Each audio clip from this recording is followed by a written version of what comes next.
Hello and good evening, everyone out there. I am Miss Aisha Siddiqui. I will be teaching you all English literature. Hope you all are fit and fine.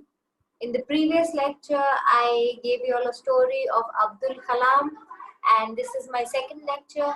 For the ones who have missed the previous lecture, we will have a quick recap of the story that we've done last lecture, and then we will continue with the question and answers. We will be discussing the question and answers, and also we will discuss some key points or the key words that you all need to remember.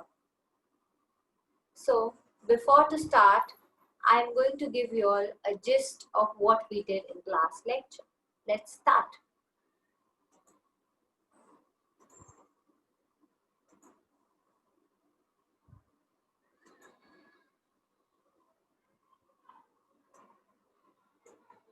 Okay. So the writer and the author of this lecture is APJ Abdul Kalam. He was India's former president. There's a small quote of his that says, dream, dream and dream. Dream transform into thoughts and thoughts result in action. So yes, we all should dream and we should dream big. His another quote over here is, dreams is not what you see in sleep. It is a thing which doesn't let you sleep. So definitely, if you dream big enough and your dreams are really that you want to achieve, yes, it will not let you sleep. He was also known as the People's President. So as we discussed in the last lecture, why was he known as the People's President? Because he was a good human being, he was generous, and he loved his people, and he did a lot for them. As a president, he visited many schools and colleges. He motivated the youngsters. He has also received many awards and honors in India as well as in abroad, but this did not let him have arrogance. He was a very down-to-earth person and a scientist and a president. So sometimes when we achieve success or people achieve success, what happens to us? We actually start getting arrogant. Yeah, few of us, but we start getting arrogant, and that is the point that defines us. When we get success, and if it brings arrogance, it is of no use. If we are still poor, or we are not having that success in life that we want, but we are humble and down to earth, it will have a great deal and it will be much better for you all. So yes, if you are getting success, add on it, you are even humble and down to earth, it is the best thing that you have there.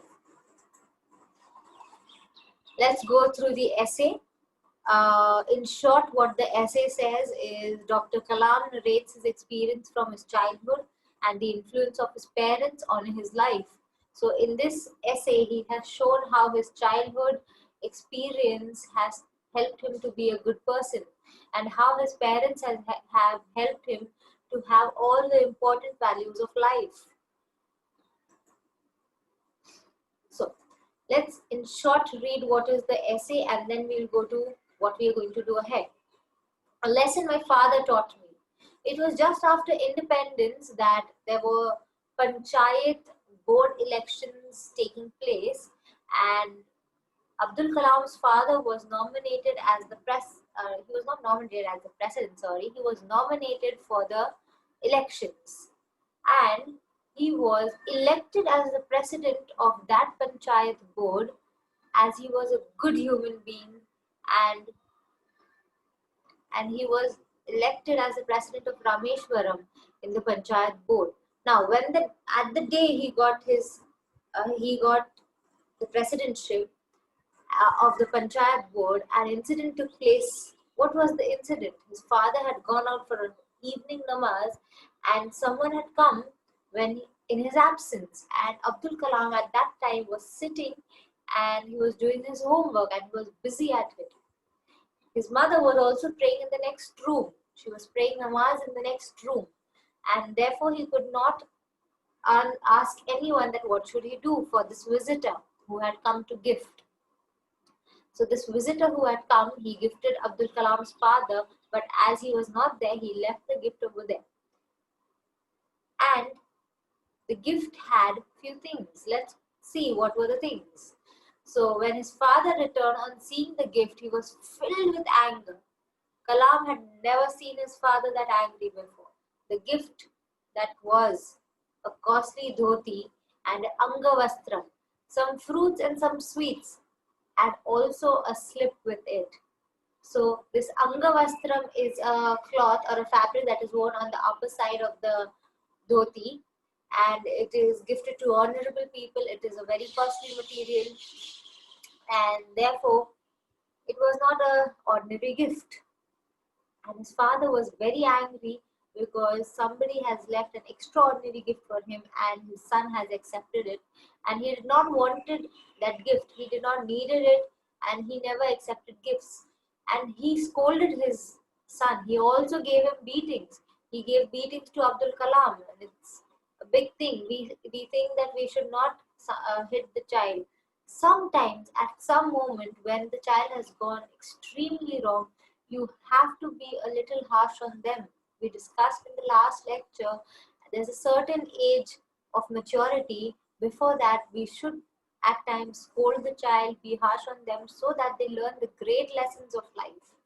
The great lessons are learned in the childhood. And if we just leave the child in that age, he will not grow to be a good human being. So at times, yes, we have to be harsh on the kid. We have to be hard on them. We have to scold them at times. But yes, when they do something good, we have to even reward them bigger. That will show them that what is right and what is wrong. If the reward is bigger than the punishment, he will try to achieve what will lead him to that reward. Okay. So Kalam's father advised him that he should not accept gifts without permission. And why did he say so? Why he wanted no gifts? Gifts, like everyone gifts, right? And we normally accept it. There's nothing wrong in it, and we don't find anything wrong in accepting the gifts. But here, he actually scolded him, and he was very, very angry. Abdul Kalam had not seen his father that angry before. So there's something really very wrong about it. To explain his son that why it is wrong to accept gift, he quoted in hadith. A hadith is a word that the Prophet Muhammad has said in Islam. So he quoted a sentence that explained his son about why we should not accept gifts. He said, when the Almighty appoints a person to a position, he takes care of his provision. If a person takes anything beyond that, it is an illegal gain. Why did he say an illegal gain over here? What does this statement mean? It is a very heavy statement. We should know what it is. When the Almighty appoints a person to a position, that means appoints a person to a position means that we are in authority. Someone who sits in authority. Someone who can do great things when they are in authority. So if someone is gifting a person in authority, obviously he will expect something out of that, and that person can give him something much bigger in return because he is the person in authority. So if a person who is giving a gift, he expects something. And if Abdul Kalam's father accepted such gifts, he had to give them in return some things that is not only money or some gifts that can be bought with money. He had to give them loyalty. And to give them that loyalty, he had to be unloyal to his position. Because if he starts giving them whatever he can, it's just gone. He's lost. He's taking bribe. And this was the reason he did not want to accept that gift. And he says that if a person takes anything beyond that, it is illegal. Illegal means it is a bribe for them. So we cannot accept gifts from everyone when we are in authority. We have to be very keen and careful. What are we accepting? What are we not? He told him that it is not a good habit. Gifts are always accompanied by some purpose, and they are dangerous in that way. Yes, they are a lot dangerous because if we keep on accepting gifts, we have to give something in return. And you should know that when we are giving something in return, it has to be bigger than what we received. According to Kalam, this lesson stands out always in his mind, even when he is in his 70s. Now, a person in his 70s remembers a lesson taught when he was just 10 years old. That means, yes, childhood has a great impact on a child, on a person. The great lessons are actually learned when you're a child. So, my friends, I want you all to go back to your childhood days and think and imagine what all things that you all did and where your parents scolded you all, where they told that you should not do this, where they were harsh on you all. It was nothing wrong, but still, at some point, they were harsh on you all. They scolded you all for your good. And go back to those lessons. If you all keep those lessons in your life, yes, you all will have success. Kalam quotes, even now when a person appears before me with a gift of whatever shape or color, my body and mind shudder. Why? Why still in his 70s he's afraid of that? If a person comes in front of him, he's afraid. He actually is reminded of those beatings that he got from his father when he was 10 years old. So, yes, if you scold the child when he is young and you show him or you tell him why did I scold you? Just don't give him 1, 2, 3 and just go away. No, after giving them, after being little harsh on them, hard on them, scolding them, you have to even explain why did you do that. Or just you don't just lose your temper and give them 1 and 2 and then forget what we have to also explain them. We have to explain them why they were wrong. What was the wrong thing that they did, and that is why they got those beatings. You have to explain them where they have gone wrong and how can they correct it. How can they take a small step to correct it? That will help the child. This bit of childhood inspiration has special significance in his life. And yes, the childhood lessons are really of a great significance in everyone's life. Often the unique lessons one derive in the early stages of life are a governing force that stirs the value system in thoughts and actions. You will become a better human being, a person of great value. Let's move ahead. We learn the moral that do not be carried away by any gifts. Just don't say, wow, I want a gift, I want this, I want that, I want everything, whatever the person is gifting. No, not the gifts that come with a purpose. And yes, we know which gifts are with a purpose. Yeah, sometimes our parents are gifting something, our siblings are gifting. You know very well where they are given with a proper, with a good heart, and where it comes with a purpose. So if you keep on accepting gifts, yes, it will definitely you will definitely lose personality greatly. Okay, this was a recap of what we did last time. Let's move ahead. These are some keywords that I have noted down. There are many more keywords in the lesson, but this I have just picked up few for you all. Let's go through them. You all will learn these words and it will help you in your communication skills, in your language skills, to be a good presenter. And also, I want to give you a bit of advice. If you all want to improve your communication skills, my friends, please read newspapers. Go through the dictionary. You all can learn one word from the dictionary in one day and keep it in your mind. You forget it the next day, learn the same word from the dictionary, but go to the dictionary, open it and learn it, because that will really help you in your communication skills. You can use better words in the way you speak in a simple language but good words. So read newspapers, learn one word from the dictionary, it will help you a lot. Let's go through some words that I've listed down here. So the first word is integrity. What do you mean by integrity? The quality of being moral, good and honest. Yes. Where is this integrity word used in the lesson? Who has the quality of being morally good and honest? It is Abdul Kalam's father that he explained him that you have to have integrity. Why integrity? That you have to have the quality of being good and honest. If you want to be successful in life, you have to have good values in your life, in your day-to-day life.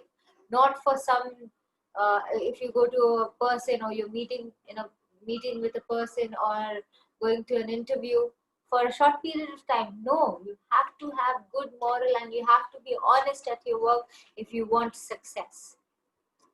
So if success comes with integrity, it is true success. Means if you are being successful by having good moral values and being honest, that is called true success. That is not success that you're going and being immoral, taking bribes, doing something wrong for someone. That is not called success. People around you will feel, oh, what a success, or what a successful man he is. But you know deep inside your heart that it is not success.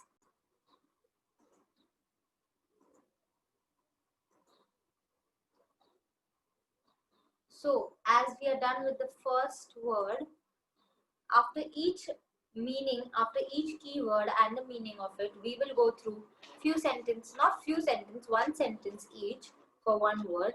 So, how can you put this word integrity into a sentence? So, like, since Ria turned Sam, since Ria trusted Sam, she never questioned his integrity. What does that mean? As she trusted Sam, so she knew that what how Sam is, and she trusted him. So she could not question his integrity. What does that integrity means? That she could not doubt his honesty, how good he is. She could not doubt about that. So that is why she trusted him a lot. Moving to the second word here, full-fledged. Full-fledged is completely successful. Completely successful. What does completely successful mean? Only by having good morals and ethics you will have complete success, not by being immoral or by doing anything wrong or cheating in your work. You will not have complete success. Even though outwardly you are successful, you will know that it is not success. So full-fledged means completely successful in some work or something, having wings, feathers large enough for a flight. Means when a bird has feathers and when she is small, and even though she has feathers, she cannot fly. So that is not complete success. She has feathers to show, but she cannot fly. But if her feathers are large enough that she can take a flight, that means that is called complete success. Same for us. The feathers not to show but to fly.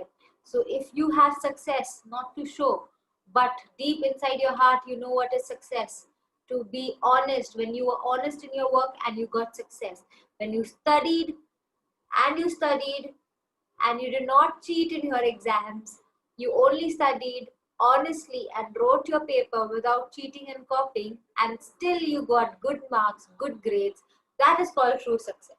The teacher will not know that you've copied sometimes, right? You can fool around with the teachers also. So if the teacher doesn't know the child is copying, she will not know, but you yourself know that you have copied in your exam. And if you've got 90%, you will be happy to show people that, oh, I've got 90%. But how happy? You know deep in your heart that you've copied and you've got that 90%. But if you have studied hard and you scored 90%, 95%, you will be happy, you will be in the sky, because you know that you have worked day and night, you have worked hard for that success and you have achieved it. So that is called a full-fledged success, complete success. That can be achieved by having good morals and ethics in life.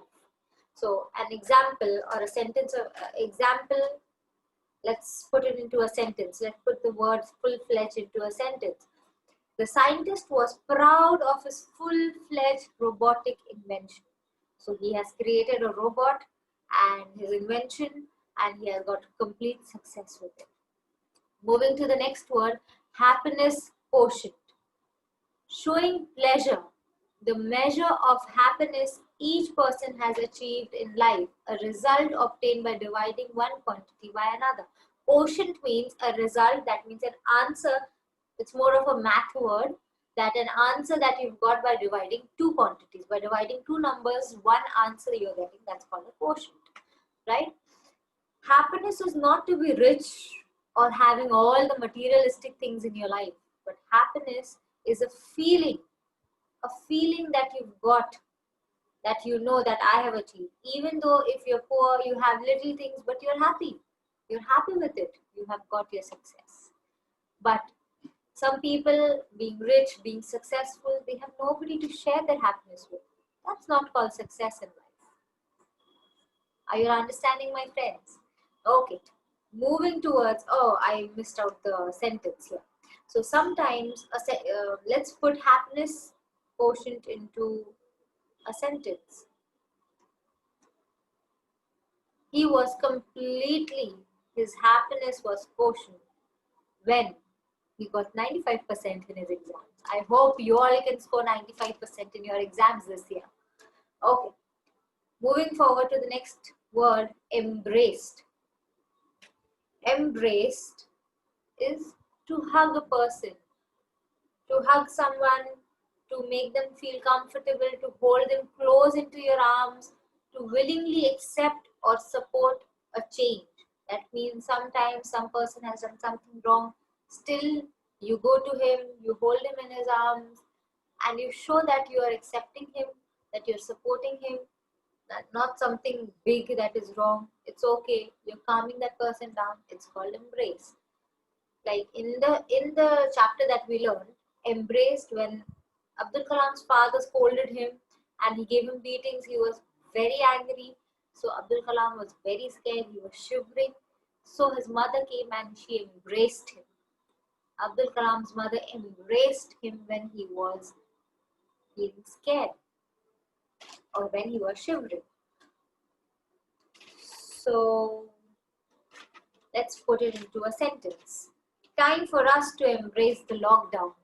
I think every one of you all know what this lockdown is going on. It's been long we are in this lockdown, and now it has become very normal for us, right? Lockdown, wearing the mask. It's time for us to embrace the change. Embrace what is going on. You have to wear your mask. You have to have your safety and your precautions. Time for the change. Time for embracing the change. Embracing the lockdown. Okay. Let's move to the next word here is consoled. Comfort in time of grief. It's similar to the word embrace. Console means you're going and talking to a person, trying to give him comfort, trying to say that it's okay, it's fine, you went here wrong, I am accepting it, it's okay, don't be scared, don't shiver, don't be scared. That's called when somebody is sad, someone has a bad time going on, to show pity, to soothe him, to ease him in his bad times. To make someone who is sad or disappointed or scared, to make them feel better is called to console them. How can you put it into a sentence? Abdul Kalam's mother consoled him when he was shivering. Okay, let's move to the next word here, nobility. What is nobility? The quality of being noble. Is it so? Only that much? What is being noble what? Nobility is the quality of being noble. But what is the meaning of noble here? To show fine personality, high personality, good qualities, good morals, good ethics in your life. Good principles. Set high principles in your life. Set higher dreams and make your personality good for it. The qualities of being generous, the quality of having courage, honesty when you work, not cheating around. Okay, let's put this word into a sentence. They have shown great courage and nobility of purpose. So here we are done with the words of the lesson. Let's move around. Let's move to the next slide, and there are a few questions here. There are many more questions in this book that I have shown you all in the last lecture that I'm referring to this book. So these are few questions that I have noted down. There are many more here. You all can go through. I don't want you all to learn or memorize the answers, but go through them. You all will have a deeper knowledge of the lesson. So I've picked up 4 questions here. I will be reading few points from the answers here just to explain. We will be having a discussion on the answers. Okay. So the first one is, what principle helped Kalam to succeed? What was the main principle that he was successful? That is being honest, being good, having good morals, good values. And that was the reason he was a successful man, even his father before him. This is the thing that has been shown in the lesson. And what is that? What is being moral? Being good, having good values and ethics. We just saw the word integrity here, right? So here we can use the word integrity in this answer. We just don't want to learn the meaning of the word and forget it. I told you in my first session that I don't want you all learning or listening from one ear and removing it from the other. So we will learn these words and apply it in the answers we are going to discuss. So we can say Kalam learned from his father the work with that we have to work with integrity, we have to work with honesty and succeed with integrity. So be good, be honest and succeed with it. Yes, and that is the feeling of success. That is the rightful achievement that you've achieved. Okay. What is the next question here? Explain the word hadith as quoted by his father. Hadith. What do you mean by this word? So as Abdul Kalam, he was, by his religion, he was a Muslim. He followed Islam, and in Islam, the word hadith is an Arabic word that means a statement said by the Prophet Muhammad. So the statement that he has told, the Muslims follow them, and it is of a very high quality for them. So the word hadith means a sentence said by Prophet Muhammad. And his father quoted what sentence, what hadith did he quote? The hadith was, when the Almighty has appointed a person, he should take care of his provision. If he takes anything beyond that, it is called an illegal gain. We have just discussed the sentence that when you are an authority, you will receive many things, many gifts, but you know which gifts come with a purpose, so that which gifts you will accept and which you should not accept. If you accept it, it is called a bribe, and you have to pay it back with a bigger amount. Okay. Moving to the second question, that is, on what basis was Kalam's father elected as the president of Panchayat Board? On what basis? Everyone is elected because he has some qualities. The quality of good communication skills, or he's good at his work. Everyone has some qualities. That is why he's elected. But what was Abdul Kalam's father elected for? Which qualities he was elected for? Abdul Kalam's father was elected as the president not because he had come from a particular community, not because he was from some community or some place, or he knew some typical language, means he was from South India, so he knew the South Indian language. That was not the reason he was elected. Or not even for an economic strand. That means not because he was from a very good family or he was economically rich. Not because of that, but he was elected for the quality of being noble, on the basis of his nobility of mind and for being a good human being. Only for this basis he was elected. Yes, if you all be good, it is seen by others. Bring that good quality and good morals in your life. You will see the change. You will see how people come to you and talk to you. If you are at odd ends with someone, if you fought with someone, go and make it good. Make the relation good. You will see the change, how people come to you and accept you. The writer mentions the day of the incident. Okay, not moving here. Let's go to the third question. After the anger of the author's father extinguished, what did he say to Kalam? So we know the lesson that his father was very angry with him when he had accepted the gift. So after the anger is gone, what did he say to Kalam? Right? Sometimes I just said we lose our temper looking at something. we just lose and we just go to someone and this and dish and dish, right? But no, we should not do that. Yes, if a child is going wrong, at times, if it's the last step you can do, if the child is the one who will understand the way you speak and he will listen, it's okay, you can take that step. But if not, and it is required for you to raise your hand when he is a child, yes, you have to be harsh sometimes. But everyone knows that after our temper, we lose our temper and we do all these things, we, we regret. We feel guilty that we shouldn't have done that. We shouldn't have raised our hand. And so we go back to the child and we explain that what was wrong. So what did his father do here? His father afterwards, he came, he sat with Abdul Kalam, he touched his shoulder with affection. So just 10 minutes back, he had given him, and now he's coming and he's showing affection. So you have to do that. So he sat with him, he kept his hand on his shoulder, and he kept it with affection, with love. And he advised him that you should not receive gifts without his permission, because he is the one who knows that that gift is with a purpose. And if I remind you all, that gift had a slip with the name and few things more. So what is the reason there? It has come with a purpose. So he was angry. The author at that time realized what lesson his father really wanted to learn. His father wanted him to learn through it. So finally, Abdul Kalam at that moment understood. So when his father came and he gave him nice 1 and 2, that time he did not understand that why is he so angry at me? Why is he hitting me? He was scared that what is wrong? I just accepted a gift, right?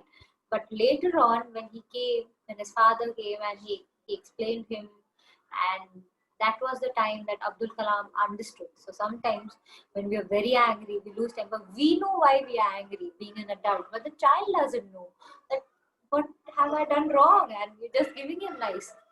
So it is very important for us to go again and explain him why it was wrong. It was only when his father explained him afterwards that why it was wrong he understood, not when he was giving him nice backs. Okay, to the next question. What message is given by this story? Oh, a very important one. What do we learn from this story? So we've read the story, we've read the words, we've put the words into sentences, also in the answers, but what do we learn from it? The main thing, that to have success, you have to have good morals, good values, good ethics. You cannot cheat, you cannot lie, you cannot be immoral in your activities. By doing all this for a short period of time, you can have success. But at some time, your success will not count for you yourself. So this story just gives us one message. Have good values. How will you have that? Go back to your childhood days. That was the time we learned everything, where our parents have taught us the great values of life, but we never applied in life. So go back to your childhood days. Think about what was the things that our parents at that time told us to do, and we will know what were the values of life and how to live our life and how to achieve success in life. So I hope everyone liked this session and understood. You all can go through the book that I'm referring to have these question answers from here. Don't memorize it again. Go through them, revise them, read them. Please go and read newspapers, dictionary, learn words from the dictionary to have good communication skills. It is really important to have good communication skills at this time for having a good job, for having good relations with people, to move around in society. So, thank you everyone. Hope you all enjoyed it. Let's meet in the next session. Take care, stay safe, stay home.